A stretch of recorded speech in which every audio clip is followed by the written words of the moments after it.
This one's for all you guys who feel like you're having to work twice as hard for the same amount of money at your W-2 job. That's exactly the situation where our guest, Sawand Belcher, felt when he was selling cars, and he had to sell 15 cars to make $7,500, and they changed the plan. So he had to make 25 sales to make the same amount of money. He knew he needed to take things into his own hands.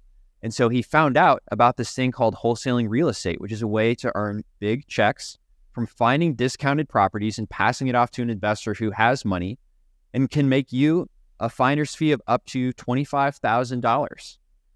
We got 3 episodes for you guys every week on this podcast, hosted by myself and my co-host, Ryan Haywood. Got a pretty similar story with his sales job, selling telecom, and he actually quit in 2019, and his wife was pregnant, so he needed to make money. He took a 14-day challenge and made $8,500, and he and his wife have continued to run their own business, and they've done 419 deals since then. And I'm David Lecco. I created a process for finding off-market deals that's helped people close 10,000 deals in all 50 states, which turned into the software platform DealMachine. If you want financial freedom, we're giving you the plan right here in this and other episodes of the DealMachine podcast. The DealMachine REI podcast.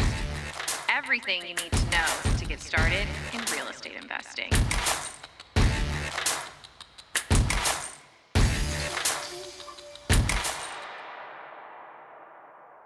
So Sawand, I know on your first deal, after you were really frustrated with your current situation of employment, you actually made $3,800 on one deal.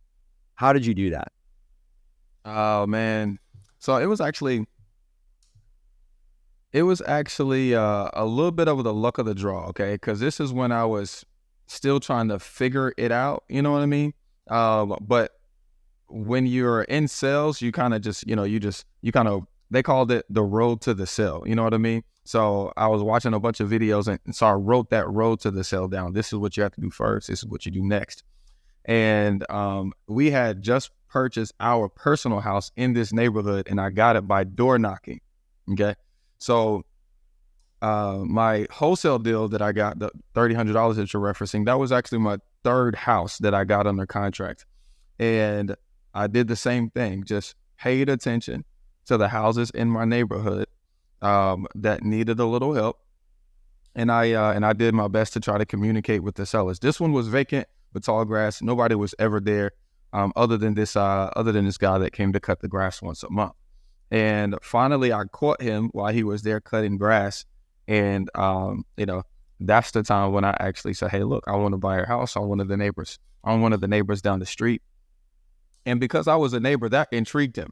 He told me that all of the big guys, the We Buy Ugly Houses franchise had called him and made him an offer. He didn't really like their vibe.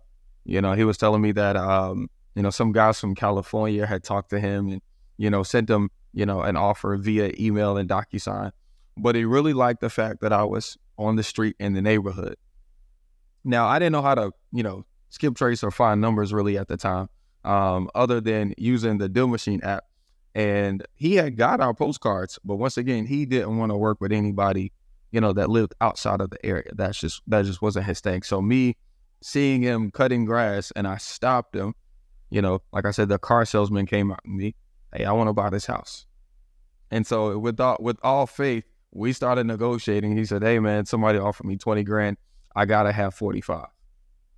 And I had did what I thought was numbers. You know what I mean? You look at a couple YouTube formulas, and I need to be at 35, and he's, well, hey, we'll leave, get off my property. And, just blunt, just like that. And, I'm a car salesperson, so I'm trying to push him. He's getting upset at this point. And finally, one of my friends that I had helped me, set up my website and those kinds of things. He said, man, if you really want to do the business, and this guy said he's going to sell you the property for 45, why not just try, And so I called the guy back, and I said, hey man, look, my friend said that he'll give me some extra money. So so I'll go up from a 35 to 40 grand, and I'll bring you a $500 deposit right now. He said, come on over. And so that's how I got that deal under contract. Now, I had never sold one before, okay? And I actually learned a lot of lessons on this one too. I had never sold one before. I was going to do what I did with the first two, use the contract to go get a loan. But my debt to income came into play because the first house we used as a rental. So we created more income that qualified us for the second house that we lived in. But since we lived in it, there was no more additional income. So when I took my contract to the bank to get approved for a third loan, they said, hey, that's income. No, we're not doing it. So I'm like, I'm like depressed. I'm emotional now because I took all of this energy, negotiated with this older white male, you know what I mean? And I was kind of embarrassed. So when I went to church crying, I'm at the altar, guys. If you guys can imagine this, I'm at the altar in church on a Sunday, and I'm emotional about not being able to do this and get this loan. And God would have me to talk to this guy, James Cox. He's an elder at our church. And I start telling him about the situation right there on the altar. And he whispers in my ear on the altar, did you know you can sell the paper? Literally, we're at church. Yeah. And I'm like, sell the paper. He's like, oh, let's talk after this. Okay. So I go back, I enjoy the service. I'm getting hope now. You know what I mean? And he tells me the exact steps of what I need to sell this deal. He says, yo, go to the RIA. They meet on Thursdays, every other Thursdays, down on Wendover at the Longhorn Steakhouse. They got an opener. Come there with your purchase agreement. Everybody introduce yourself. You introduce yourself. You give out your number to as many people as possible. Somebody's going to train and try to sell you on during their training. At the end of it, they're going to have a deal time. At that point, you stand up with your piece of paper. You tell everybody about why they should buy your deal, and somebody's going to give you earnest money. And literally, with blind faith, I did exactly like that. And I met this guy, Adam Spear, that bought this property from me. He gave me $1,000 earnest money, and he didn't have the $1,000 there, but he went ahead and signed an assignment agreement. He actually came to the dealership the following day. He met me at the dealership, and gave me the $1,000. This is what our dealership where you worked. At this time, I was at Asbury Automotive, so I was working at Dodge.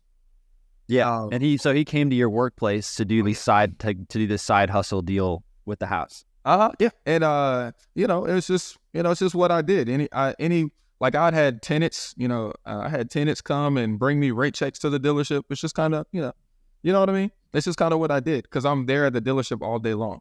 So he comes with his $1,000 and we meet in the service lane so we can sit down at a desk, because I don't want the managers to see, that I'm doing business at my desk, that has something to do with real estate. He says, yo, so you getting your car serviced? And I'm like, no, bro, this is what this is where I work at. I sell cars, And he's like, bro, you wholesaling this house to me, you can do this full time. Literally, you can find as many of these as you want and I'll buy them and you don't have to do this anymore. And I'm like, bro, I like what I do. I sell cars. I've been doing this for 5 years. It feeds my family. My wife is a stay-at-home mom. I mean, everything's good. And he's like, bro, I'll hold your hand and we can walk out of here. And I didn't quit that day. But after his closing, that thing really stuck with me. I could not focus. And God kept bringing me people. He kept bringing me people like clients. One lady, her name was Benita Mercer. She was a real estate agent. She had 40 rental properties. And she wanted to buy a car for her son. The only thing we talked about was real estate, And then the next day I sold the car, it was another guy. All we talked about was real estate. And every day up until I closed, it was somebody else that was a real estate investor in my seat. I'm selling a car. And I'm like, okay, I got to go. I got to get up out of here. And so, what an amazing buyer to have. Oh, your first wholesale deal that was wanting to tell you and take your hand. Did you take him up on that offer? Well, honestly, Adam was only placed there just to help me quit that job because he never purchased a deal from me again. And now we definitely stayed pretty cool because he liked Volkswagens. I like Volkswagens. We met up. But really, realistically, he was just like a trophy piece that God sent, to help me move on. That's really because when I quit, I didn't feel like, how a lot of people quit their job and then they're like, oh, what I'm going to do now? And then they're like sobbing. Mm-hmm. I feel like I had promoted myself. Like I had just gave myself a promotion.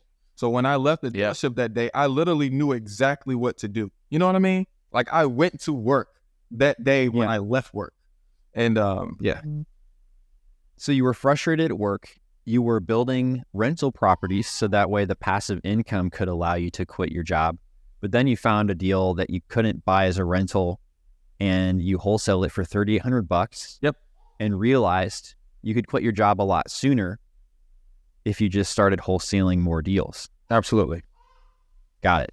Yep, absolutely. That's exactly how it happened. In that 2 weeks when I quit, I had locked up 2 more houses, both with the DealMachine app, and I was like, hey, it's all in, and it's been amazing ever since then. It really has. That was like I don't know. That was just like one of those moments because in entrepreneurship, there's moments that take you to the next level. Like you're working and working and working. You're planting a seed. You're fertilizing. You know what I mean? You're tilling the ground, and it's like it seems like nothing's happening, but then it's just like boom. That was one of those big boom moments. It's always, and David, you and I have heard this so many times in these podcasts. It's the proof of concept moment. It's the moment that you realize, oh my gosh, that was the easiest thing, right? And the fastest way to make the most money. And it just takes you we just got done saying it. It just takes you doing it one time for you to realize this is a game changer. Now I have freedom to go. You can go and get one deal and make the same amount of money that you would spend in an entire week or a month getting that from a W-2. Absolutely. And you can do it with one deal that doesn't take you nearly as long. When I did it, it was a 30-day wholesaling challenge. But on that 30-day wholesaling challenge, I was not working 9 to 5. I would spend like an hour and a half because it was like, well, he's got this thing broken down for 30 days. I'm going to do the task that I'm supposed to do, and then I'm going to go on and do whatever. To me, it took 14 days to get that first deal, but I made my monthly income in one deal. And that was the proof of concept for me. And all the times that we've done this podcast and everybody's like, yeah, it just took me getting that one deal done. And then it was like off to the races because you just took a drink of the encouragement Kool-Aid and you just proved to yourself that you could do it without spending hours upon hours upon hours. Absolutely. That's what I love the most about wholesaling. Get your first deal done. Get that first deal done. And then from there on, you will see the proof that it can be done, and you'll go on and your life will change. Mm-hmm. Hey guys, if you know you want to quit your job in the next 3 months, make sure you're subscribed to this podcast because we've got some incredible frameworks with step-by-step instruction that you're not going to want to miss. Also, leave us a rating and review to let us know your favorite parts and why you want to get financial freedom. Man, that deal was $3,800, but like I said, the following week was a deal that I had assigned for $5,000, and then the following week after that was a deal that I had assigned for $8,000. And at that point, when I was like, okay, a $8,000 deal, they done made it hard, so I'm making $5,000 to $5,500 a month in cars at this point. I'm like, okay, so I just made more with my side hustle than I am at my job. You made $17,000 in 1 month. Yep. Yeah, so silly. It's so silly. And I was like, okay, well, I gotta go. This is it. Yeah. Sorry guys, I'm out. Yeah, I'm out. And I'm telling you, it's been a road ever since. It's really not that hard. It's really just a system. Why is it hard to quit that job? Why is it? I know it's like, for me, it was a security thing. I've got 3 kids, I've got a wife, I've got a house. So I was like nervous to do it. But now, like, hindsight's always 20/20. I look back at it, I'm like, why the heck was I so freaking nervous about it? Like, everything was going to be fine, but I didn't know what I know now. What makes it so hard to leave? Like, you're sitting there doing this in the car dealership, but as soon as you had the proof, you're like, okay, I'm done. I'm out. I think it's I think it's the middle class lie. I had a Spectrum sales guy tell me this yesterday. He said that he still works his 9 to 5 job because it comes with benefits. And he has a wife. What benefits? And I said, benefit? What are you talking about? He's like, well, we get health care and we get a 401k. I said, bro, you pay for the health care, right? You put the money into the 401k, which is just invested in stocks. So Yeah, it's coming out of your check. You just don't see it. exactly. So there's no benefit. The benefit for the business is they get to justify all of your expenses into their budget. So it's Yeah, you're making them a ton of money. Absolutely. And they're giving you the smallest in exchange for all your time. You're getting such a tiny little kickback. And like sales is the worst too, man, because like there would be months where I would go out and sell internet, and I know like, okay, this is a per month charge. Let's just say I signed up 100 people that are paying $99 a month. That's a lot of money, but they're signing a contract that's 12 months, and I would get like $25 for that. Yeah. I'm like, what? That is the worst exchange of time. It is. Like, it is the worst. So I was trying to explain to the Spectrum salesman yesterday, as a salesperson, what you're promised is commission. Okay. So if you make the car dealership a $10,000 profit, all they pay is your commission. They still made $10,000. The difference in real estate investing or wholesaling is when you make $10,000, you can still pay yourself a commission, but now you get to choose how you allocate funds. That's the big powerful thing, because as an employee, you are taxed before you get your money. As a business, you are taxed after you spend money. So if I want my marketing to be going to Indianapolis to hang out with some friends so I can learn about real estate, then hey, that's an expense I don't have to pay taxes for, and that's what I chose to use my marketing funds for. Or if I wanted to buy my staff new vest for the wintertime, then hey man, that's what I get to furnish myself. If I choose to hold a meetup at my house and I pay for my mortgage with those expenses, then that's allocation of funds. And I was trying to explain to him, that's the biggest difference that you get with wholesaling. Let alone that we really don't have to use a lot of money to make the deal, but also we get to allocate the funds for marketing, for commissions, for payroll, for taxes, and all those things ourselves versus someone else doing that for us. David, I think we're presenting wholesaling wrong. It just dawned on me that we need to offer benefits. What do you mean? Well, people are so concerned about benefits, so let's just start saying stuff like, hey, let's talk. If you want to get a job that has, you only have to work slight hours, your own hours. You can pick your own hours. There's huge returns. It covers your insurance. It can buy you a car. It can take you on vacations. You need to look into real estate wholesaling. The biggest benefit is staring at us right in our face. That's right. Okay? Yeah. We haven't even mentioned it yet. But where else do you get to practice your skills and get paid finder's fees? So that way, when you come across an incredible house like the one Sawand is sitting in right now, if you can't see this, there's this amazing wainscoting and trim, and it just looks beautiful. What's behind you, Sawand? You actually found that while you were looking for homes to wholesale, right? Absolutely. But you decided, okay, this is just a fantastic deal that I want to make my primary house. Oh yeah. And it's honestly, this has happened several times. I finally just opened my eyes. See, like when you're wholesaling and you're building a team and you're scaling, you at some point you start like really making it a system. So you're only looking at, hey, how much did it cost to do the marketing? Hey, how much does it cost me to buy it? Hey, how much money can I make to sell it?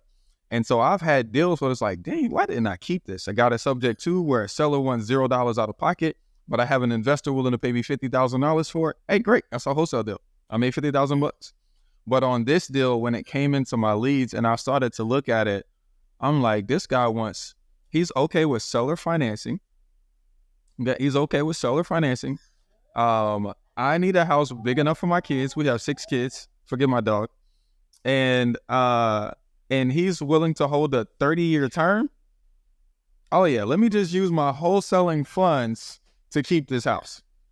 Bam. Yeah. Dude, that's freaking awesome. Heck yeah. I like that, Ryan. Pitching it in terms of the benefits. Yes. People are so bent out of shape over benefits. We got benefits. I got good benefits. Oh, yeah. So, Sawand, you've accomplished a lot since you left the dealership. What do you think is, like, give us a picture of your life, maybe some of the highlights of what your life is right now. What time do you wake up? What's an average schedule like? I like this. So I'm a dad. I'm a father. I'm a church leader. So I always tell everybody, I'm like, everybody's normal. Everybody's trying to get something to eat. Everybody's trying to wash their face and brush their teeth and spend time with their kids. So when I wake up, it's typically about 6. It could be earlier. I wish it was, but I'm just not a morning person. I'm working on it. Okay. When I wake up at about 6, I hit the, I got some ropes and I do a little exercising, but I get the kids up about 6:30, and I'm taking them to school by 8. And typically me and my wife, we spend the most amount of time between 8 and 9 o'clock. That's when we typically take a walk. And then I'm hitting the office at 9:30. And so, every day I'm either, my main job these days is setting up the marketing. So that way my cold callers and my team, get leads, get callbacks. And then I play sales manager. I have it set up like the car dealership. So cold callers bring in leads, website bring in leads, bandit size bring in leads. I actually got a church fan campaign going on right now. So we bought 10,000 church fans and we donate them to churches. People call you. Okay. So they get the leads, they qualify the leads, and then they bring back the commitment to me, just like a sales manager would do in a car dealership. And so I say, hey, well, this is what we can do: cash, seller financing, subject to, and I give my guys the 3 offers to make, and I manage the team. Once we get one under contract, then I'll actually raise the money for us to keep or put it on our disposition website to sell. And typically I'm out of the office, by like 3:30, cause I'm trying to work on myself at that point. I do end up going back to the office about 6:30 to about 7:30, to about probably about 8 o'clock really, just so I can work alone. And that's, when I work alone, that's when my mind gets a chance to really, do its thing. What a beautiful way that you've designed your life. So that way you can spend time with your wife, you can spend time with your kids, and you can be a church leader and do things that you really want to do and work the work schedule in as it fits best for you. Absolutely. One of the things I love doing for networking is riding my motorcycle. Most people don't. They're like, oh, okay, well, what? Cause they say, well, what do you like to do for fun? I like to work, but me riding my motorcycle in a motorcycle group where we meet and network and talk is another way for me to find, private money guys, is another way for me to build relationships for referrals. You know what I mean? So I use everything that I do, for work. But I bought that motorcycle with the fee from my first apartment deal. I made $100,000 on this apartment deal, and the motorcycle was $14,000. And I was like, hey, great, let's do it. That's amazing. Yeah. What kind of motorcycle did you get that was $14,000? That is a lot for a bike. Yeah, it was actually a really good deal, actually, because it was a 2021 Gixxer 750. So, and it only had 150 miles on it, David. So, so wow, that's brand new. Oh yeah. So it was a good deal. Realistically, it should have sold for like 16 or 17, but I got it for 14.